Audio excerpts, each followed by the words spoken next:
ప్రక్రియ అంతా కూడా చాలా ప్రశాంతమైన వాతావరణంలో జరుగుతున్న నేపథ్యం మనందరికీ కూడా తెలుసు.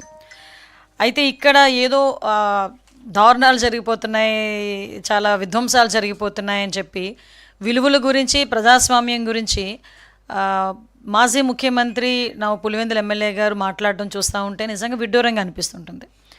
ఇక్కడ మనం ఒకసారి చూస్తుంటే విలువలు పాటించని వ్యక్తి ఈరోజు విలువల గురించి మాట్లాడటం అన్నది మనందరం కూడా సిగ్గుపడాల్సిన పరిస్థితి. అదేవిధంగా ఈరోజు ఎస్పెషల్లీ చెప్పాలంటే పులివెందుల ప్రజలకి నిజమైన ప్రజాస్వామ్యం అంటే ఏంటో కూటమి పాలనలో ఈరోజు ఈ జెడ్పీటీసీ ఎలక్షన్ నేపథ్యంలో పులివెందుల ప్రజలు కూడా ప్రజాస్వామ్యం అంటే ఇలా నామినేషన్లు వేస్తారా, ఇలా ఓట్ల ఎలక్షన్స్లో పాలు పంచుకుంటారా, ఇలా ఈరోజు ప్రచారాలు చేస్తారా అన్న విషయం అయితే చాలా క్లియర్గా అర్థమయ్యే పరిస్థితి ఈరోజు కనిపిస్తూ ఉంది. ఎందుకంటే మీ అందరికీ తెలుసు పులివెందుల్లో రాజకీయం ఎలా ఉంటుందో. ఎప్పుడూ కూడా ఏకగ్రీవాలే, వచ్చి ఎలక్షన్కి వచ్చి నామినేషన్ వేసే పరిస్థితులు కూడా ఉండేవి కాదు. నామినేషన్ వేస్తామంటేనే కూడా చించేశారు, నామినేషన్ పత్రాలు కూడా చించేసే రాజకీయాలు చాలా చూసాం మనం. వాటన్నిటికీ కూడా విరుద్ధంగా ఈరోజు చాలా ప్రశాంతమైన వాతావరణంలో పులివెందుల జెడ్పీటీసీ, అదేవిధంగా ఒంటిమిట్ట జెడ్పీటీసీకి సంబంధించిన ఈ ఉప ఎన్నికకి సంబంధించి మనకి పులివెందుల్లో సుమారుగా 15 బూతులు మనకి ఉంటే, అదేవిధంగా ఒంటిమిట్టకి సంబంధించి 30 బూతులు. ఈ పులివెందుల్లోని ఇంచుమించుగా 11 మంది నామినేషన్స్ వేశారు. ఈరోజు పోటీదారులు కూడా దగ్గర మనకి 11 మంది నామినేషన్లు వేసిన పరిస్థితి కూడా మనకు కనిపిస్తుంది. అంటేనే ప్రజాస్వామ్యబద్ధంగా ఈ ఎలక్షన్ జరుగుతుందో లేదో మీకే అర్థమవుతుంది. అయితే ఈరోజు ఇంతకు ముందు వరకు మనకి జెడ్పీటీసీ ఎలక్షన్స్ కానీ, పులివెందుల ఎంపీటీసీలు కానీ, ఎంపీపీలు కానీ 95% ప్రెసిడెంట్ ఎలక్షన్స్ కూడా యునానిమస్గా అయిపోయే పరిస్థితి. అదేదో అభిమానంతోనో లేకపోతే మీరంటే ఏదో రక్తం చేతులు ఏదో కోసేసుకున్న పరిస్థితులు కాదండి. కేవలం మీరు భయంతో ఎలక్షన్ కూడా జరగనివ్వని పరిస్థితులు కూడా చూశారు. అటువంటి పరిస్థితి నుంచి ఈరోజు చాలా ప్రశాంతమైన వాతావరణంలో నామినేషన్స్ వేసుకున్నారు. ఎలక్షన్ క్యాన్వాసింగ్ జరిగింది. నిన్న ఈవినింగ్ 5 o'clock వరకు ఎలక్షన్ క్యాన్వాసింగ్ కూడా జరిగింది. రేపు ఎలక్షన్కి కూడా అందరూ కూడా కట్టుదిట్టమైన ఏర్పాట్లు ప్రభుత్వ యంత్రాంగం అంతా చాలా క్లియర్గా చేసింది. అయితే ఇక్కడ మొన్న బయటకు వచ్చి అంటే ప్రజలు అమాయకులు అనుకుంటున్నారా, లేకపోతే మీకు తెలియక మాట్లాడుతున్నారా అన్నది నాకు అర్థం కావట్లే. ఇప్పుడు ఒక పోలింగ్ బూత్ని మార్చే ప్రక్రియ ఒక సీఎం చేతిలోనో లేకపోతే ఇంకొకరి చేతిలోనో ఉండదు అన్న సంగతి మీకు తెలుసా అని అడుగుతున్నా. ఎందుకంటే ఒక ఎలక్షన్ కమిషన్ నుంచి వచ్చిన గైడ్ లైన్స్ ప్రకారమే పోలింగ్ బూత్లు అన్నవి చేంజ్ చేయడం కానీ వాళ్ళ మార్పులు చేర్పులు అన్నవి కంప్లీట్గా ఎలక్షన్ కమిషన్ చేతిలో ఉంటాయి. ఎలక్షన్ కమిషన్ దీని మీద నోటిఫికేషన్ కూడా ఇచ్చింది. గత 28వ తారీఖున నోటిఫికేషన్ కూడా మనకు వచ్చింది. తర్వాత ఈ ఎలక్షన్ నోటిఫికేషన్ రన్నింగ్ కూడా మనకు 30th నుంచి వచ్చింది. దీనికన్నా ముందుగానే మనకి ఎలక్షన్ బూత్లకి సంబంధించి ఏదైనా అబ్జెక్షన్ అలా చేంజెస్ ఉన్నాయి, ఏదైనా అబ్జెక్షన్ ఉంటే కనుక అబ్జెక్షన్స్ తెలియజేయండి అని చెప్పి ఎలక్షన్ కమిషన్ నుంచి 17వ తారీఖున ఒంటిమిట్ట, 19వ తారీఖున పులివెందులకి సంబంధించి అబ్జెక్షన్స్ ఏవైనా ఉన్నాయా అని ఎలక్షన్ కమిషన్ ఒక నోటిఫికేషన్ కూడా జారీ చేసింది. ఆ టైంలో ఏ రాజకీయ నాయకులు కానీ ఎవరు కూడా మాకు ఈ అబ్జెక్షన్స్ ఉన్నాయని చెప్పని కారణంగా వాళ్ళు విత్ ఇన్ ద టైం పీరియడ్లో వాళ్ళు ఆ బూత్ని కన్ఫర్మ్ చేస్తున్నారు. ఇంకొకటి ఇక్కడ విషయం ఏంటంటే జనరల్ ఎలక్షన్స్లో ఎలక్షన్ కమిషన్ కూడా గ్రామాలని పరిగణలోకి తీసుకుంటుంది. కానీ ఇక్కడ లోకల్ ఎలక్షన్స్కి వచ్చేసరికి పంచాయతీలని పరిగణలోకి తీసుకుంటుంది కాబట్టి ఇప్పుడు పోలింగ్ బూత్లకి సంబంధించి మార్పులు చేర్పులు అనేవి జరిగినాయి. ఇది ఈరోజు గవర్నమెంట్ మేమో లేకపోతే సీఎం గారు తీసుకున్న నిర్ణయం కాదు. దయచేసి ఇది ఎలక్షన్ కమిషన్ ప్రొసీజర్ ప్రకారం జరిగిందన్న సంగతి నేను ప్రజలకి చెప్తున్నా.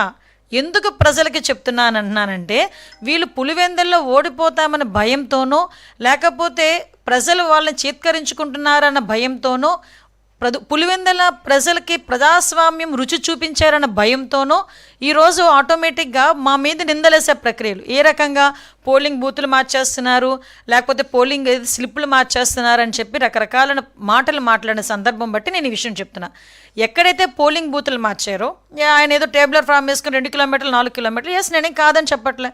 దానికి సంబంధించి ఫుల్గా ప్రికాషనేట్గా పోలీస్ డిపార్ట్మెంట్, రెవెన్యూ డిపార్ట్మెంట్ కలిసి ఎలక్షన్ కమిషన్ ఆదేశాల మేరకు ఏదైతే అక్కడ ప్రికాషనరీ యాక్షన్స్ తీసుకోవాలో అవన్నీ తీసుకున్నాం.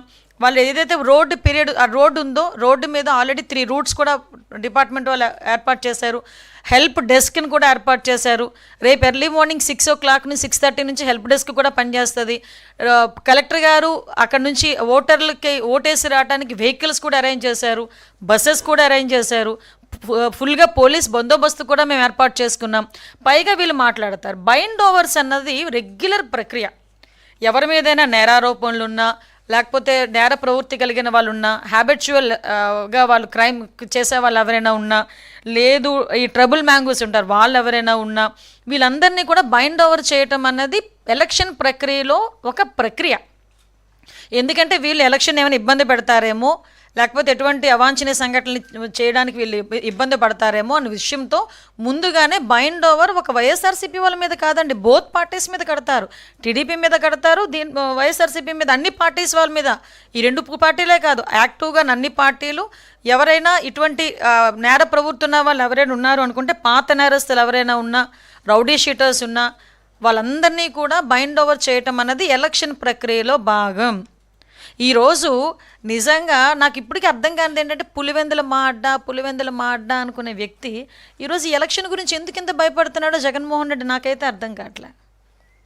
అంటే ఈరోజు వరకు నాకు తెలిసి పులివెందులకి కూడా ఈ 14 నెలల్లో ఎత్తి కొడితే 10 సార్లు కూడా పోలేదు ఆయన. ఏదైనా ఉంటే ఇంచుమించుగా బెంగళూరు నుంచే మొత్తం స్టేట్మెంట్లన్నీ ఉంటాయి. ఒక నెలలో 26 రోజులు బెంగళూరులో ఉంటారు, 4 రోజులు తాడేపల్లికి వస్తాడు, హడావుడి చేస్తాడు, ఏ గాంజాయి బ్యాచ్నో లేకపోతే ఏ బెట్టింగ్ బ్యాచ్నో ఏదో బ్యాచ్ని కలిచేస్తాడు, ఎవరో ఒకరిని చావుకు కారణమవుతారు, వెళ్ళిపోతారు. కానీ ఈరోజు పులివెందుల ఎలక్షన్ విషయంలో ఇతను అవినాష్ రెడ్డి గారు కలిసి ఈరోజు చేస్తున్న ఆరోపణలు చూస్తూ ఉంటే నిజంగా వీళ్ళకి అవగాహన నుండి మాట్లాడుతున్నారా, ప్రజలను మభ్యపెట్టడానికి మాట్లాడుతున్నారా? నేనైతే ప్రజలను మభ్యపెట్టడానికి మాట్లాడుతున్నారని చెప్తా. ఇప్పుడు ఎలక్షన్ కమిషన్ ఈ స్లిప్స్ పంచుతారు, మన డిపార్ట్మెంట్ తరపున స్లిప్స్ అందరికీ కూడా పంచుతాం. వీళ్ళు ఏమంటున్నారు, ఎవరైతే ఓటర్స్ ఉన్నారో వాళ్ళు బెంబేలు పడిపోతున్నారు. దేనికి? ఓటర్ లిస్టులో ఏదైతే ఓటర్ స్లిప్ ఉంటామో ఆ స్లిప్లో వాళ్ళు ఏ బూత్లో చేస్తారో, వే ఏంటి, ఎవ్రీథింగ్, ఎన్ని కిలోమీటర్లు అన్నీ కూడా ఓటర్ స్లిప్లో డెఫినెట్గా ఉంటాయి. సో ఓటర్ స్లిప్లు పంచడం అయితే నిన్న ఈవినింగ్కి 95% అయిపోయింది. ఈ రోజుకి 100%, 100కి 100% కూడా ఓటర్ స్లిప్స్ డిస్ట్రిబ్యూషన్ అనేది కూడా జరిగిపోయింది. సో ఇందులోని ఎవరు కూడా వాళ్ళని మభ్యపెట్టడానికో ఏదీ లేదు. వీళ్ళు ఏమనుకుంటారంటే, నేను చాలా సందర్భాల్లో చెప్తా ఉంటా, పచ్చకామెరలోడికి లోకమంతా పచ్చగానే కనిపిస్తుంది. వీళ్ళకి దొంగ ఓట్లను తీసుకొని వచ్చేది, లేకపోతే ఓటర్లని మభ్యపెట్టేది, భయపెట్టేది. మీకు గుర్తుందో లేదో, ఈ 2021 జడ్పీటీసీ ఎంపీటీసీ ఎలక్షన్స్ టైంలోని ఆ టైంలో నామినేషన్ వేయటానికి వెళ్ళినా కూడా నామినేషన్ని చేతిలో లాక్కుని చింపేసిన సందర్భాలు కూడా ఉన్నాయి. మీ నంబర్ చీరల్లో దాచుకొని నామినేషన్ పత్రాలు వెళ్ళి ఎలక్షన్ కమిషన్ అక్కడ వెళ్ళి ఎలక్షన్ ఆఫీసర్కి ఇచ్చిన సందర్భాన్ని కూడా గుర్తు చేస్తున్నాను జగన్మోహన్ రెడ్డి. ఈరోజు పులివెందుల్లో కానీ ఒంటిమెట్లో కానీ ఎక్కడా కూడా 11 నామినేషన్లు పడినాయి ఒక పులివెందుల్లోనే. అంటే ఒకసారి మీరు ఆలోచన చేసుకోవాలి, ఈరోజు ఎంత ప్రజాస్వామ్యబద్ధంగా మేము చేస్తున్నాం. తప్పు చేసిన వాడు ఎవరి మీదైనా పార్టీలకు అతీతంగా మేము కేసు ఫైల్ చేస్తున్నాం, దర్యాప్తులు చేస్తున్నాం. అందులో కూడా ఎక్కడ కూడా టాలరేట్ చేసే ప్రసక్తి లేదు. మేము ప్రజాస్వామ్యబద్ధంగా వెళ్తున్నాం, నీతికి నిజాయితీకి విలువలతో కూడిన రాజకీయాలు చేయడానికి సిద్ధపడ్డ వ్యక్తి చంద్రబాబు నాయుడు గారు. అటువంటి వ్యక్తి ఆధ్వర్యంలో ఈరోజు సీఎం గారి ఆధ్వర్యంలో జరుగుతున్న, సీఎం గారు ఈరోజు సీఎంగా ఉన్న నేపథ్యంలో ఎలక్షన్ కమిషన్ ఆధ్వర్యంలో జరుగుతున్న ఎలక్షన్ ఇది. ఎక్కడా కూడా ఎటువంటి అవకతవకలకి కానీ మీరంటున్న ఆరోపణలు అటువంటి పరిస్థితే ఇక్కడ లేదు అని చెప్పడానికి నేను విత్ ప్రూఫ్స్ కూడా చూపిస్తున్నా. ఇది కూడా మీకు ఎలక్షన్ కమిషన్ ఆ రోజు finally the polling stations in Vontimitta our published on 17/7/2025 and those of the Pulivendula 19/7/25. So మనకి ఎక్కడా కూడా ఈ అబ్జెక్షన్స్ రైజ్ కూడా కాలేదు. సో పోలింగ్ బూతులు as per election commission guidelines polling బూతులు కూడా మార్చడం జరిగింది. అది కూడా ఎలక్షన్ కమిషన్ గైడ్లైన్స్ ప్రకారం ఎలక్షన్ కమిషన్ మార్చమంటేనే. సో ఇవన్నీ కూడా ఒక్కసారి మనం కూడా అర్థం చేసుకోవాలి. అట్ ద సేమ్ టైం మీ అందరికీ తెలుసు, మాట్లాడితే దొంగ ఓట్లు వేయాలి అని. మీకు అబ్జర్వ్ చేయండి, నేను ఎందుకంటే ఒక్కొక్కసారి బాధ, ఒక్కొక్కసారి ఇలాంటి వాళ్ళతోనే రాజకీయాలు చేస్తున్నామన్న పరిస్థితి కూడా మమ్మల్ని ఒక్కొక్కసారి మేము డైజెస్ట్ చేసుకోలేము. ఎందుకంటే లాస్ట్ కుప్పం ఎలక్షన్స్ దగ్గర నుంచి, తిరుపతి బై ఎలక్షన్స్ దగ్గర నుంచి, మనకి ఎమ్మెల్సీ గ్రాడ్యుయేట్ ఎలక్షన్స్కి కూడా మనం అబ్జర్వ్ చేసుకుంటే, గ్రాడ్యుయేట్ కాని వాళ్ళని 10th క్లాస్ చదివి ఫెయిల్ అయిన వాళ్ళని కూడా ఆ రోజు ఓట్లు వేయడానికి బస్సుల్లో దింపిన సందర్భాన్ని నేను ఈ టైంలో గుర్తు చేయాలి. అటువంటి సంఘటనలు ఇక్కడ ఎక్కడా జరగలేదే. ఎక్కడ కూడా కనీసం ఒక్క ఓటు కూడా గల్లంత అవ్వలేదే. మీరు ఒక్క ఓటు గల్లంత అయిందని చెప్పి చూపించమనండి. ఎక్కడ ఒక్క ఓటు కూడా గల్లంత కాలేదు. యాజ్ పర్ గైడ్లైన్స్ ప్రకారం, ఎలక్షన్ కమిషన్ గైడ్లైన్స్ ప్రకారం వచ్చిన ఓటర్లందరూ అందులోనే ఉన్నారు. మేము ఓటర్లను ఎక్కడ ప్రలోభ పెట్టలేదు. ఈరోజు నిజంగా పులివెందులలోని ఓట్లు వేయటానికి వాళ్ళకి ప్రజాస్వామ్యబద్ధంగా వాళ్ళకి నచ్చిన వాళ్ళకి ఓటేయడానికి ఈరోజు సిద్ధంగా ఉన్నారు. వాళ్ళు కూడా ఆలోచిస్తున్నారు. ఒక బాబాయిని చంపిన వాడికి మేము ఓటేయాలా, అతను ప్రపోజ్ చేసిన ఆ వ్యక్తికి మేము ఓటేయాలా అన్నది కూడా వాళ్ళు ఆలోచిస్తున్నారు. మొన్న రాఖీ పండుగ అయింది. 2 చెల్లెళ్ళు ఉన్నారు. 2 చెల్లెల్లోనూ కూడా ఒక చెల్లి కూడా వెళ్ళి రాఖీ కట్టే పరిస్థితి కూడా కనిపించలేదంటే ఆ చెల్లెల్నే భయపెట్టే పరిస్థితిలో ఉన్న వ్యక్తి, బలపరిచిన వ్యక్తికి మేము ఓటేయాలా అన్న ఆలోచనలో పులివెందుల ప్రజలు కూడా ఉన్నారు. ఈరోజు మనం ఆలోచన చేసుకుంటే అంటే తల్లి మీద చెల్లి మీద కూడా ఆస్తి కోసం కోర్టుకెక్కిన మనిషికి మనకి ఏం న్యాయం చేస్తాడని అతను బలపరిచిన వ్యక్తికి ఓటేయాలన్న ఆలోచనలో వీళ్ళు కూడా ఉన్నారు. అంటే నేనేమంటానంటే ఇప్పుడు మీరు కూడా అబ్జర్వ్ చేసుకోవాలి ఒకసారి. మనం ఈరోజు ప్రజాస్వామ్యబద్ధంగా పనిచేస్తున్న ఇప్పుడు జరుగుతున్న ఈ ఎన్నికల్లో అవి జరుగుతున్నాయి ఇవి జరుగుతున్నాయని ఊహాగానాలు చేసేసి ఎక్కడెక్కడో అంటే మేము గవర్నర్ని కలుస్తాం, కలవండి, మంచిదే. మీకున్న హక్కు ప్రకారం మీరు గవర్నర్ గారిని కలవాలి, గవర్నర్ గారికి రిప్రజెంటేషన్ ఇవ్వండి, ఫ్యాక్ట్లు మాట్లాడండి. బయటకు వచ్చి కూడా ప్రజల్ని మభ్యపెట్టే విధంగా మాట్లాడొద్దు. మీరు మాట్లాడిన ప్రతి దానికి సమాధానం మా దగ్గర ఉంది. మళ్ళీ చెప్తున్నా, ఎలక్షన్ బూతులు మార్చారని నాకు విషయం ఏంటంటే అవినాష్ రెడ్డి గారు కూడా చదువుకున్నారు. ఎన్నిసార్లు ఎంపీ చేశారు. ఆయనకి ఎలక్షన్ రూల్స్ తెలుసు. పోలింగ్ బూత్ మార్చడంలో ఎవరి ప్రమేయం ఉంటుందన్న సంగతి ఆయనకి కూడా తెలియాలి. జగన్మోహన్ రెడ్డి గారు ఎంపీగా చేశారు. ఒక సీఎం చేసిన వ్యక్తికి ఎలక్షన్ పోలింగ్ బూతులు మార్చాలంటే ఏం చేయాలి, ఎలా జరుగుతుందన్న సంగతి తెలియదా? ఈరోజు వచ్చి కూటమి ప్రభుత్వం మీద బురద జల్లేదానికి విపరీతమైన ప్రయత్నాలు చేస్తున్నారు. నేను ఒకటే చెప్తున్నానండి, ఈరోజు ప్రజాస్వామ్యబద్ధంగా జరుగుతున్న ఈ ఎలక్షన్లో కంపల్సరీగా ప్రజలందరూ కూడా స్వచ్ఛందంగా బయటకు వచ్చి వాళ్ళు నచ్చిన వ్యక్తికి ఎన్నుకోవడానికి సిద్ధంగా ఉన్నారు. అట్ ద సేమ్ టైం మీ అందరికీ తెలిసిందే, ఈరోజు జగన్మోహన్ రెడ్డి గారికి పాస్ట్ ఎక్స్పీరియన్సెస్ కొన్ని ఉంటాయి. అంటే ఇలా చేశాం కదా మళ్ళీ ఇలా చేస్తారేమో అని ఎక్స్పీరియన్సెస్ కొన్ని ఉంటాయి. దాని నేపథ్యంలో ఆయన ఎక్కువగా దాన్ని ఏమంటారంటే ఎగ్జాజరేట్ చేసి చెప్తున్నాడు అనమాట. ఆయన అంటే దొంగ ఓట్లను అప్పుడులో తీసుకొచ్చి ఓట్లు వేయించిన ప్రయత్నం చేసింది, ఓట్లు వేయించింది ఆయనే.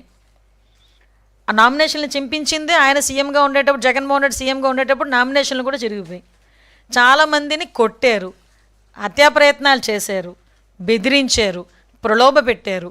ఇవన్నీ జగన్మోహన్ రెడ్డి తాలూకా నైజాలు. మేము ఈరోజు ప్రజాస్వామ్యబద్ధంగా ఎలక్షన్స్ నిర్వహిస్తున్నాం. దీనిలో ఎటువంటి అపోహలు పడాల్సిన అవసరం లేదు. ప్రజలందరూ స్వచ్ఛందంగా, పులివెందుల ఒంటిమెట్టలో ఉన్న ప్రజలందరూ కూడా స్వచ్ఛందంగా వచ్చి వాళ్ళకి నచ్చిన వ్యక్తికి ఓటేసుకునే హక్కు, ఆ అవకాశం కూడా గవర్నమెంట్ కల్పిస్తుంది. దానికి సంబంధించిన భద్రతా చర్యలన్నీ కూడా అన్ని ప్రికాషన్స్ మేము తీసుకున్నాం. ఎక్కడ కూడా ఎటువంటి ఇన్సిడెంట్స్ జరగకుండా మేము అన్ని ప్రికాషన్స్ తీసుకున్నాం.